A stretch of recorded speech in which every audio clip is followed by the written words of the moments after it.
One thing you may notice in the mosques in Oman is that they take influences from all over the world.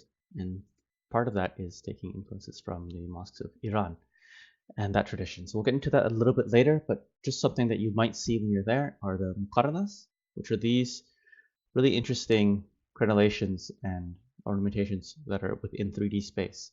So taking those ornamentations that are usually done on 2D and making them three-dimensional in these wonderful little niches and often used for acoustics and other reasons. In fact, there's a story about Suleymaniye Mosque in Istanbul that may or may not heard about Sultan Suleymaniye visiting the mosque and seeing Sinan with a hookah and saying, "What the heck are you doing in a holy place with this haram thing?" And it turns out that he was testing the acoustics of the room so that the Sultan could hear the bubbles of the hookah, which had no tobacco in it, anywhere within the mosque. And this sort of architectural innovations are where art goes hand in hand with technology and art goes hand in hand with engineering and function. This is an example of that.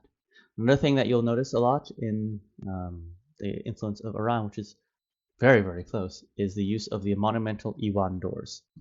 There are things like this. You'll find them all over.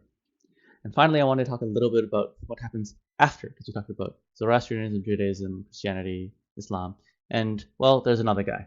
And this is a guy who calls him the Bab, and this is the Baha'i temple. And the Baha'i hold that there are many different prophets, and they include, for instance, the Buddha, Jesus, Krishna, inside the tradition.